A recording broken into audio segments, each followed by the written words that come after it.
샬롬, 걸리버 여행기 15번째.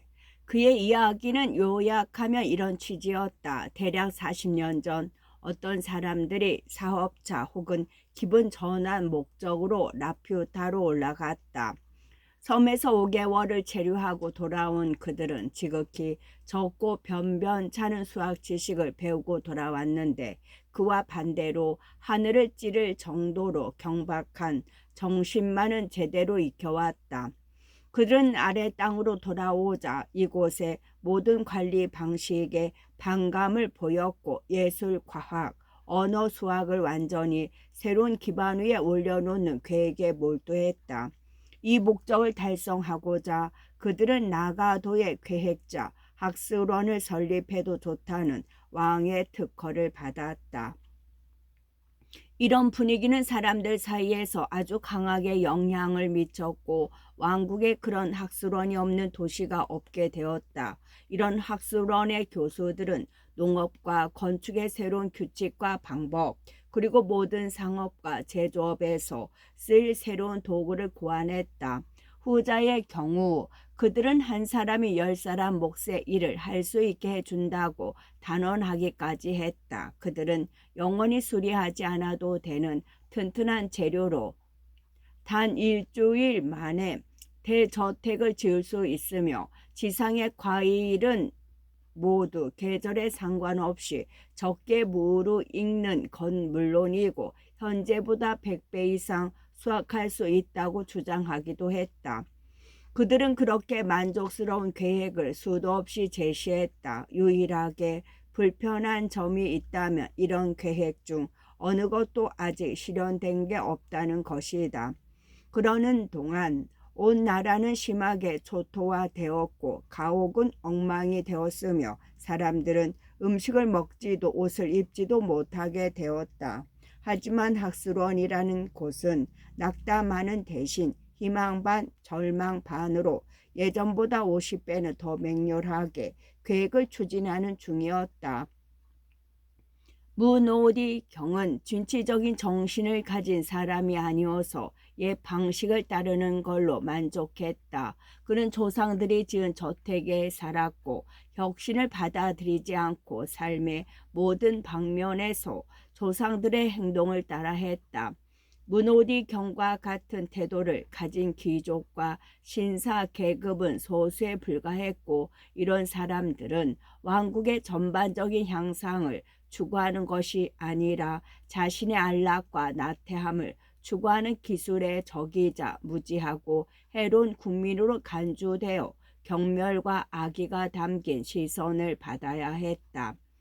이 신분 높은 귀족은 내게 그 대학술원 견학을 시켜 주겠다고 했는데, 자세한 이야기를 미리 하면 그곳에서 느낄 즐거움을 빼앗을지도 모르므로 지금은 말을 아끼겠다고 했다. 그는 내게 5km 정도 떨어진 곳에 있는 산 기슭에 세워진 황폐한 건물을 꼭 봐두라고 하며 이런 이야기를 들려주었다. 그는 저택에서 1km도 되지 않는 곳에 아주 편리한 물 방앗간을 가지고 있었는데, 커다란 강에서 흐르는 물로 돌아가고 자기 가족은 물론 많은 소작인이 그 수력을 쓰고도 남았다고 했다. 그런데 약 7년 전에 한 계획자 단체가 자신을 찾아와 물 방앗간을 파괴하고 산의 한쪽에 다른 물 방앗간을 짓자고 제안했다. 기다란 상등성 위에 물을 저장할 수로를 파고 파이프와 기관으로 물 방앗간에 물을 공급한다는 것이었다. 그들은 높은 산의 바람과 공기가 물을 흔들어 주므로 물이 더 잘 흐르고, 물이 비스듬한 경사를 타고 내려오므로 평평하게 흐르는 강과 비교하면 절반 정도의 물로 물 방앗간을 돌릴 수 있다고 주장했다. 무노디는 당시 궁정과의 사이가 그리 원만하지 못했고, 많은 진고들이 그 제안을 받아들이라고 압박하는 바람에 마지못해 수락했다. 2년 동안 100명의 사람을 썼지만 사업은 실패했고, 계획자들은 적반하장으로 일을 망친 건 모두 문호디 때문이라고 비난했다. 이후로도 그들은 그를 욕했고 다른 사람에게도 성공할 수 있다고 장담하며 똑같은 실험을 시켜놓고 결국에는 실망만 안겨주었다. 며칠 뒤 우리는 도시로 돌아왔다. 문호디 경은 자신의 학술원에 미운 털이 박혀 있으므로 나와 동행할 수 없다면서 자신의 친구에게 부탁하여 나와 동행하도록 했다. 문호디 경은 그 친구에게 나를 가르쳐 각종 계획을 무척 동경하고 호기심 많고 뭔가를 쉽게 믿는 사람으로 소개했다. 그건 별로 틀린 말은 아니었다. 나 자신도 젊은 시절에 일종의 계획자였기 때문이었다. 제5장 저자가 라가도의 대학술원 견학 허가를 받다. 그는 학술원과 교수들이 몰두하여 연구 중인 기술에 관해 상세하게 설명한다. 학술원은 하나의 건물이 아니라 어떤 거리 양쪽의 건물 여러 채였는데 황폐하게 변해가는 곳을 사들여 학술원으로 이용했기 때문이라고 했다. 학술원장은 나를 아주 친절하게 맞이했고 나는 여러 날에 걸쳐 학술원을 찾아갔다. 모든 연구실에는 한 사람 혹은 그 이상의 계획자가 있었다. 내 생각엔 연구실이 500개는 좋게 넘었던 것 같다.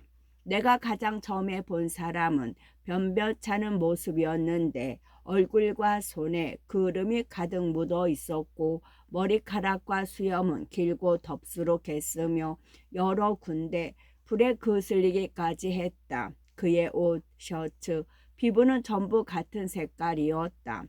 그는 8년 동안 오이에서 햇빛을 축출하는 계획에 매진 중이었는데 그렇게 축출된 햇빛을 유리병에 밀봉하고 여름에 추운 날이 닥치면 그것을 풀어 공기를 데우겠다고 했다. 그는 8년 더 연구하면 시장에 정원의 합리적인 가격으로 햇빛을 제공할 수 있으리라 확신한다고 말했다. 하지만 그는 지금은 오이가 귀한 계절이라서 시험할 재료가 없다고 불평하며 내게 창의력을 자극할 수 있게 뭔가를 달라고 간청했다. 나는 그에게 소액이나마 돈을 주었다. 무도디 경이 견학자들에게 구걸하는 그들의 습성을 잘 알아서 그런 용도로 쓰라고 미리 내게 돈을 챙겨준 덕분이었다. 다른 방으로 들어갔을 때 나는 곧바로 나오려고 했다. 끔찍한 악취가 진동했기 때문이다. 안내인은 나를 그 방으로 억지로 밀어 넣었는데 그러면서 귓속말로 계획자가 무척 화를 낼 것이니 그를 모욕하는 일은 하지 말라고 간청했다. 그래서 나는 감히 코를 막을 생각도 못했다. 이 방의 계획자는 학술원에서 가장 나이가 많은 사람이었다. 그의 얼굴과 수염은 옅은 황색이었는데 양손과 옷이 오물로 범벅이 되어 있었다. 소개하는 자리에서 그는 나를 꼭 껴안았다. 이런 인사는 굳이 하지 않고 넘어갈 수도 있었을 것이다. 그는 학술원에 처음 왔을 때부터 사람의 똥을 원래의 음식 성분으로 되돌리는 작업에 몰두했다. 그의 주장에 따르면 담즙으로 인한 색깔을 제거하고 냄새를 방출하고 침을 걷어내면 충분히 그렇게 할 수 있다는 것이었다. 그는 학술원의 승인을 받아 매주 사람의 똥을 브리스틀 술통 정도 크기의 용기에 가득 받는다고 했다. 또 다른 어떤 계획자는 얼음을 태워 재로 만들어 그것을 다시 화학으로 만드는 일을 하고 있었다. 또한 그는 불의 유연성에 관해 자신이 쓴 논문을 보여주기도 했는데 출판할 의사가 있는 모양이었다. 무척 독창적인 건축가도 한 사람 만났는데 그는 집을 지을 때 지붕부터 시작하여 기반까지 내려가는 새로운 방식의 건축술을 고안했다. 그는 이러한 방식이 벌과 검이라는 두 세심한 곤충이 집을 짓는 방식과 비슷하다며 자신의 정당성을 주장했다. 한 계획자는 맹인이었는데 자신처럼 맹인인 도제를 열어두고 있었다. 그들의 일은 화가에게 공급할 물건을 만드는 것이었고 스승은 도제들에게 감촉과 냄새로 물건을 구분하는 법을 가르쳤다.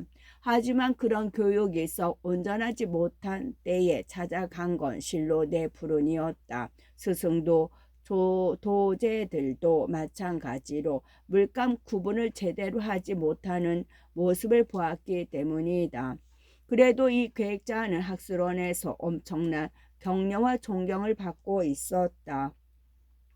다른 방에서 나는 영농 관련 계획자들을 만나 무척 기뻤다.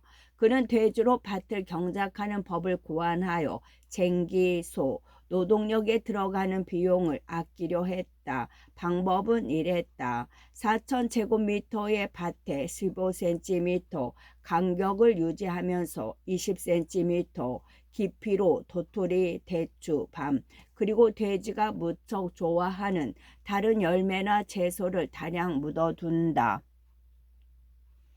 그런 다음 600마리 혹은 그 이상의 돼지를 밭으로 데려가서 풀어놓으면 며칠 안에 돼지들이 먹이를 찾으며 땅을 전부 파헤쳐 씨를 뿌리게 적당하게 만들어 놓을 것이며 동시에 거름이 되는 똥까지 공급한다는 것이었다.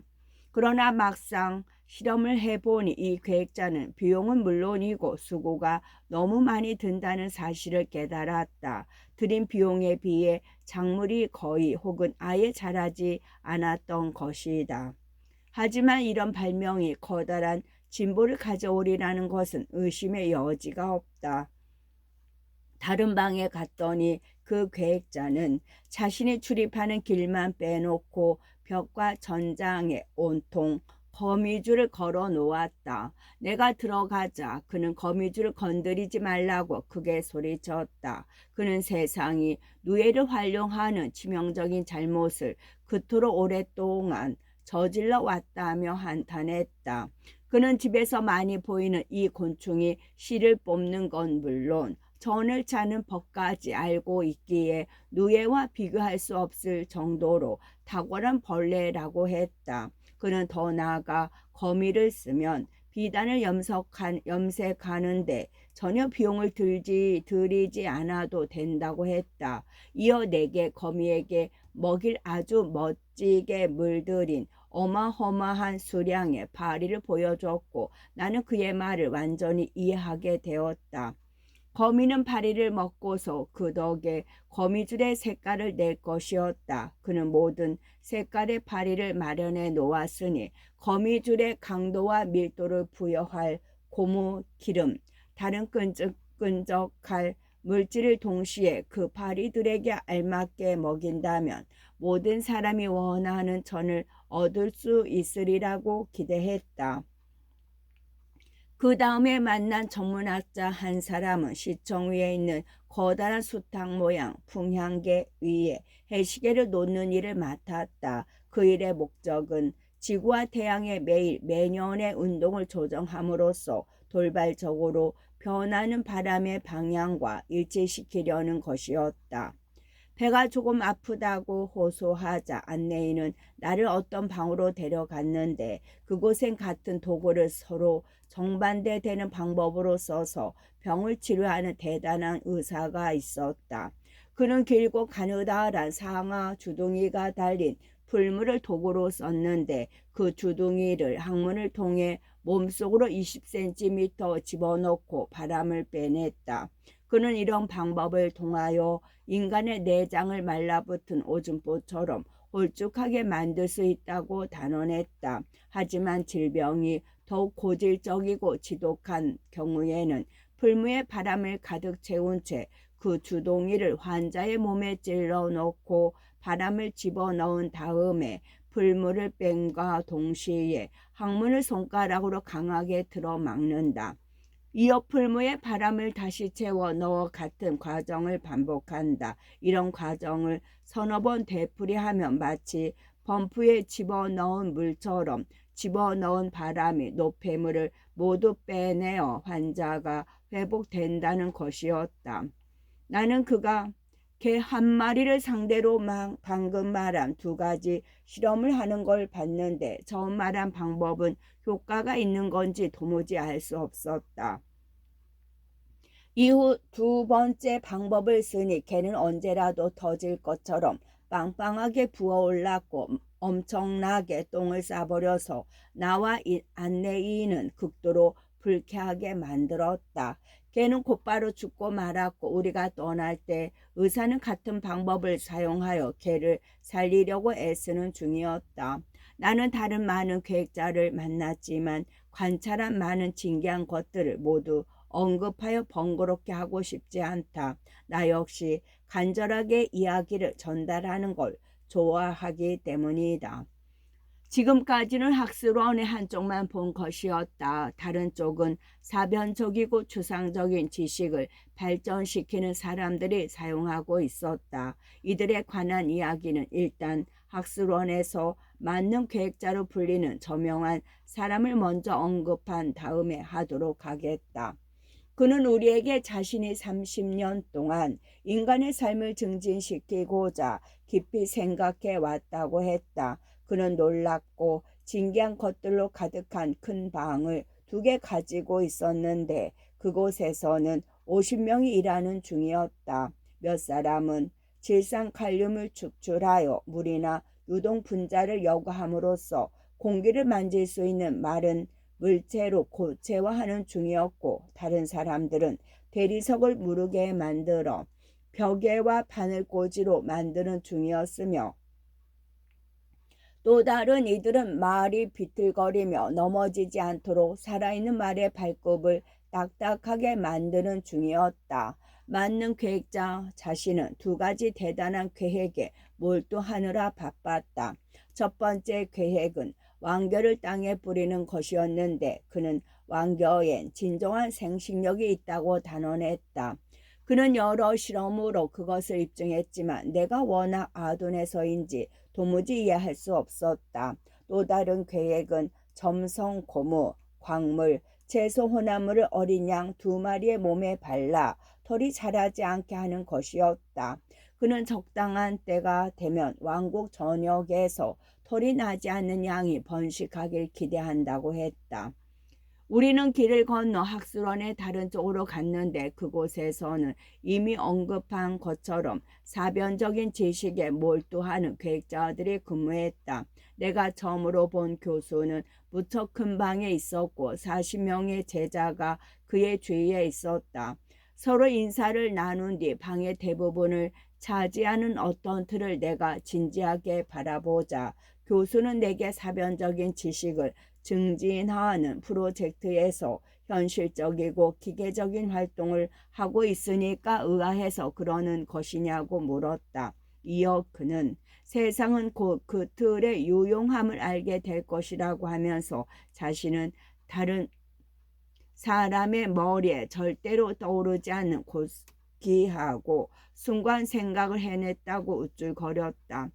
그는 예술과 학문을 배우는 평소의 방법이 얼마나 고생스러운지 모두가 알고 있지만 자신이 구하는 방법을 따르면 지극히 무지한 사람도 적당한 비용과 약간의 육체적 노동만으로 철학, 시, 정치, 법, 수학, 신학에 관한 책을 쓸 수 있다고 했다. 특별한 재능이 없고 공부를 하지 않더라도 상관없었다. 이어 그는 나를 틀에 있는 자리로 이끌고는 틀의 사방에 제자 전원을 줄지어 서게 했다. 틀은 가로 세로 6m였고 방 중앙에 있었다. 표면은 여러 나무 조각을 박아 만들었는데 조각은 주사위 정도 크기였으나 몇 조각은 다른 것보다 더 컸다. 조각들은 전부 가느다란 절사로 연결되었다. 그 나무 조각들은 모든 면에 종이를 붙이고 있었다.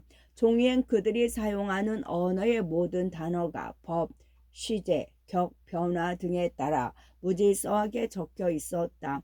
교수는 이어 내게 틀을 움직일 테니 어떻게 작동하는지 관찰하라고 했다. 제자들은 그의 지시에 따라 새로 된 손잡이를 각자 잡았다. 그 손잡이는 틀의 가장자리에 고정되어 있었는데 총 40개였다. 갑작스럽게 손잡이가 돌아가자 단어의 배치가 전부 완전히 변했다. 그는 이어 36명의 제자에게 틀에 나타난 몇 줄을 조용히 읽어보라고 지시했다. 문장 일부를 구성할 수 있는 서너 개 단어를 발견하며 필기를 담당한 제자 4명이 그것을 받아 적었다. 이런 작업은 서너 번 반복되었고 틀은 돌아갈 때마다 나무 조각이 뒤집히며 새로운 면에 있는 단어가 나타나도록 고안되었다. 학생들은 일을 하루에 6시간씩 하고 있었다. 교수는 내게 전에 모아둔 토막 문장들을 엮은 커다란 2절판 책 몇 권을 보여주었다. 그는 이런 풍성한 토막 문장들을 잘 조립하여 모든 예술과 학문의 완전체로서 세상에 공개할 것이라고 했다. 하지만 그는 대중의 기금을 모아 이 틀을 500대 제작하여 라가도에서 사용하고 관리자들이 틀의 결과물을 기증한다면 그 작업이 더 개선되고 진보할 수 있다고 말했다. 그는 내게 자신을 젊었을 때부터 이 틀을 발명하는데 혼신의 힘을 기울였으며 틀의 모든 어휘를 담았고 수많은 책을 참고하여 그 속에 나타난 분사, 명사, 동사, 그 외의 품사 등이 사용되는 일반적인 빈도를 지극히 엄격하게 계산했다고 장담했다.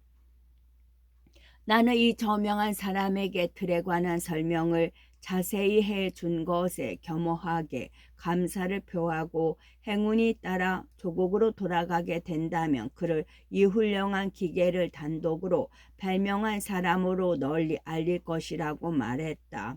나는 그에게 이 기계의 형태와 구조를 종이에 그려가고 싶다고 했고 그 결과 물을 여기에 첨부했다. 나는 그에게 유럽의 지식인은 서로 발명을 훔치는 게 일종의 습관이며 그 때문에 누가 진정한 발명자인지가 늘 논란이 된다고 했다. 또 그것이 이점이기도 하지만 그에게는 최대한 신경 써서 이 틀을 발명한 영예가 온전히 그에게만 귀속되게 하겠다고 약속했다. 우리는 다음으로 언어를 다루는 방으로 갔다. 그곳에선 3명의 교수가 자리에 앉아 자국의 언어를 개선하는 일을 협의하는 중이었다. 첫 번째 계획은 다음 절어를 단음절어로 줄이고 동사와 분사를 배제함으로써 대화의 길이를 줄이자는 것이었다. 실제로 생각할 수 있는 모든 건 명사뿐이라는 게 그 이유였다. 다른 계획은 단어라면 모조리 완전히 폐지하자는 것이었다. 그들은 이런 계획이 건강은 물론 간결함의 측면에서 큰 이득이 된다고 역설했다. 단어를 말할 때마다 폐가 다소 부식되어 줄어들고 이는 명백히 수면 단축으로 이어진다는 것이 그들의 주장이었다. 따라서 그들은 단어는 오로지 사물의 명칭이므로 어떤 일을 논하고자 한다면 사물을 지참하고 나서 그것으로 뜻을 표현하는 게 더 편리하다고 주장하며 이것이 폐 손상으로 인한 수명 단축의 대책이라고 했다. 그들은 여자들이 비천하고 문맹인 자들과 합심하여 선조들의 방식에 따라 혀로 말할 자유를 주지 않으면 봉기하겠다고 위협하지 않더라면 이 발명이 그대로 실천되어 왕국 백성의 평안과 건강에 이바지했을 것이라고 했다. 민중은 과학과 도무지 양립할 수 없는 적이었다. 하지만 배우고 현명한 사람 대다수는 사물로 뜻을 전달하는 새로운 계획을 신봉했다. 유일한 불편함은 사물을 지참하는 것뿐이었다. 하려는 일이 엄청나고 다양한 사람은 그것에 맞게 반드시 등에 엄청나게 많은 물건을 담은 보따리를 지고 다녀야 했다. 물론 한두 명의 건장한 하인을 대동한다면 그럴 필요는 없겠지만 말이다. 나는 교수들과 같은 입장인 현인 두 사람이 마치 행상인처럼 짐의 무게로 짓눌려 쓰러지기 직전까지 가는 걸 봤다. 그들은 거리에서 만나 짐을 내려놓고 보따리를 푼 다음 1시간 정도 함께 물건으로 이야기를 했다. 이야기를 마친 그들은 물건을 다시 싸고 짐을 등에 올리는 것을 서로 도와준 뒤 헤어졌다. 하지만 짧게 대화할 거라면 물건을 호주머니에 넣거나 겨드랑이 어깨에 끼고 가면 충분했고, 집에서 나누는 대화라면 당황할 이유가 없었다. 따라서 이런 방식으로 인위적인 대화를 나누려는 사람들이 만나는 방은 바로 쓸 수 있도록 필요한 온갖 물건을 가득 쌓아 놓는다. 이 발명으로 얻는 또 다른 엄청난 이득은 이런 대화 방식이 모든 문명국에서 공통어 역할을 할 수 있다는 것이다. 문명국은 상품과 기구가 일반적으로 같거나 거의 비슷하여 용도를 쉽게 이해할 수 있다. 따라서 대사들은 전혀 낯선 언어를 쓰는 타국의 군주나 대신과도 대화할 수 있다. 나는 수학을 다루는 방에도 갔는데 그곳에서 스승의 제자들을 유럽에서 거의 상상도 할 수 없는 방법으로 가르치고 있었다. 먼저 팅크제로 구성된 잉크로 얇은 웨이퍼에 명제와 증명을 명료하게 적고 학생은 금식한 채로 그것을 먹는다. 이후 사흘 동안 학생은 빵과 물만 먹는다. 웨이퍼가 소화되면 딩크제가 뇌로 올라가 학생은 저절로 수학의 명제를 깨우치게 된다. 방법은 이러했지만 여태까지 성공하지는 못했다. 먹는 수량이나 요소 구성이 잘못되었기도 하고 또 부분적으로 학생들이 시키는 대로 하지 않았기 때문이다. 이 약은 너무 메스꺼워 학생들은 몰래 다른 곳으로 가서 약효가 생기기도 전에 뱉어냈다. 게다가 그들은 처방하는 대로 오래 빵과 물만 먹고 지내지도 않았다. 제6장 학술원에 관한 추가적인 이야기. 제자가 제시한 개선안이 명예롭게도 받아들여지다. 정치계획자들이 있는 연구소에서 나는 별로 즐겁지가 않았다. 내 판단에 교수들은 분별이라고는 전혀 없었다. 그들을 만난 일을 생각하면 우울하지 않는 적이 없었다. 이 불행한 사람들이 제안하는 계획은 터무니없었다. 그들은 왕을 설득하여 지혜, 능력, 미덕을 갖춘 사람을 총애하는 신하로 쓰게 하고 내각이 공익을 엄도에 두도록 가르치고 공훈을 세운 자와 뛰어난 능력을 갖춘 자 그리고 탁월한 봉사를 한 자에게 보상하고 왕자들을 지도하여 자신의 진정한 이익이 백성들의 이익임을 알게 하고 적임자를 적재적소에 등용하게 하는 등 당치도 않은 불가능한 생각을 많이 실현하려고 했다.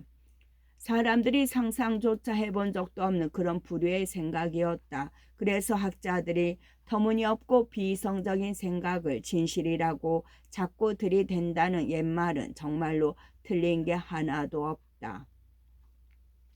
하지만 학술원의 이 부분에 대하여 공정을 기하고 싶다. 학술원의 모든 이가 그렇게 이상가인 것은 아니다. 나는 아주 독창적인 의사 한 사람을 만났는데 그는 정부의 본질과 체계 전반에 완벽히 동달한 것 같았다. 이 걸출한 사람은 통치자들의 악덕과 결점 그리고 통치받는 자들의 부도덕함으로 여러 부류의 행정의 병폐와 타락이 생겨나는 걸 효과적으로 해결할 방안을 생각하는 데 있어 자신의 학문적 지식을 아주 요용하게 사용했다.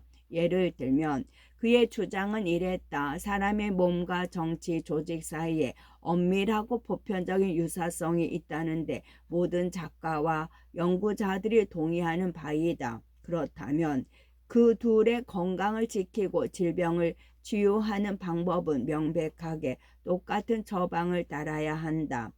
상원 의원들과 내각 고문들이 병을 일으키는 죄액이 과도하여 자주 고통받는다는 점은 인정된 바이다. 그들은 머리에 많은 질병을 앓고 심장은 더욱 그렇다. 심한 경련, 양손, 특히 오른손, 신경과 힘줄의 극심한 수축, 우울증 등을 앓고 있을 뿐만 아니라 과다한 가스로 인한 장 팽창, 현기증, 정신장남, 악취 나는 고름으로 가득한 연주창, 종양, 냄새나고 거품 많은 트림, 걸신 들린 것 같은 식탐과 소화불량 이외에도 언급할 필요 없는 많은 질병이 그들에게서 떠나지 않는다. 따라서 이 의사는 다음과 같이 주장했다. 상원 의원들이 회기를 시작할 때 의사들이 동반하여 첫 사흘 동안 하루에 논의가 끝나면 맥을 짚는다. 여러 질병과 그 치유 방법에 대해 심사숙고한 의사들은 나흘째 되는 날 적합한 약을 가져온 약사들과 함께 회의장에 들어간다. 회의를 시작하기 전에 의사들은 각 상원 의원에게 진정제, 식욕촉진제, 관장제, 부식제, 수렴제, 완화제, 설사제, 두통약, 황달약, 고담제, 난청약을 증상에 맞게 투여한다. 다음 날이 되면 약효가 나타나는 정도에 따라 이를 반복하거나 약을 변경하거나 약 자체를 생략한다. 이런 계획은 비용이 크게 들지 않는다. 내 보잘것없는 생각으로 이 방법은 상원의원에게 입법권이 있는 국가에서 일에 신속한 처리에 큰 도움이 될 것 같다. 만장일치를 이루고 논쟁을 줄이고 소수의 다들 입을 열게 하고 열린 많은 입을 닫게 하고 성마른 젊은 의원을 억제하고 나이든 의원의 맹신을 바로잡고 어리석은 의원을 일깨우고 당돌한 의원의 길을 꺾는데 충분히 이바지하리라 생각된다. 나의 존평은 이 정도로 하고 다시 원래의 논의로 돌아가자. 군주의 총애를 받는 신하들이 짧은 기억력으로 어려움을 겪고 있다는 전반적인 불평에 대하여 곧 서로를 잘 이해하게 되어 중용은 물론 생각의 일관성까지 생겨날 것이라고 했다.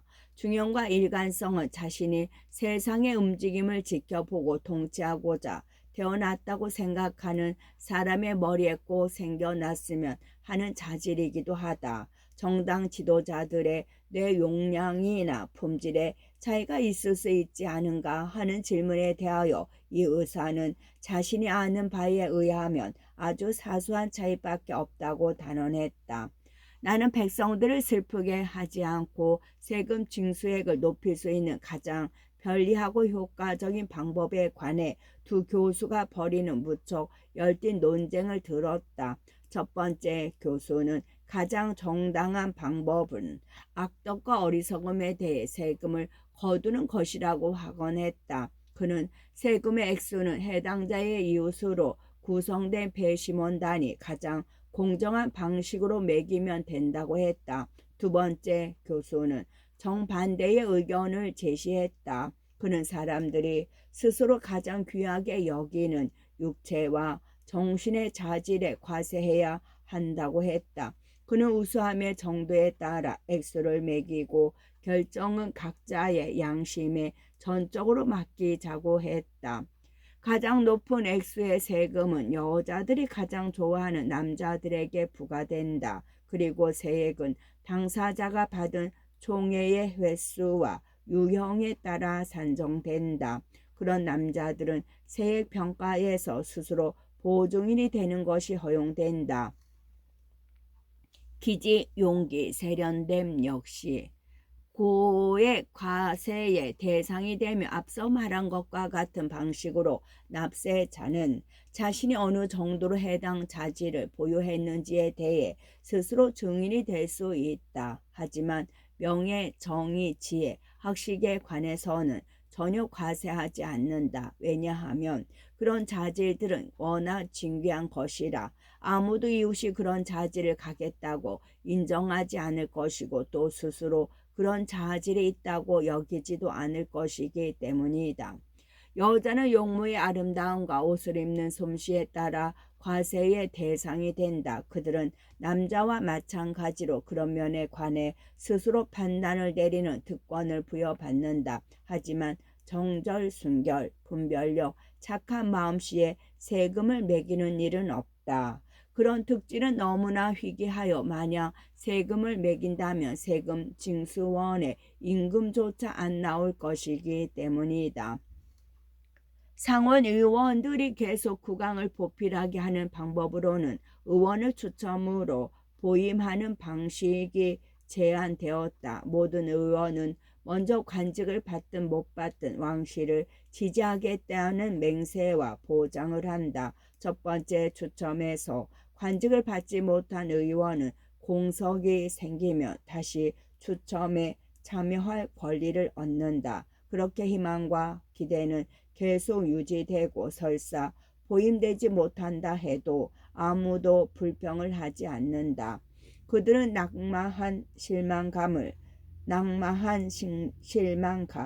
전부 운명 탓으로 돌리면서 받아들이게 된다. 운명의 어깨가 내 가게 그것보다 더 넓고 튼튼하다는 건 말할 필요도 없다. 또 다른 교수는 끝.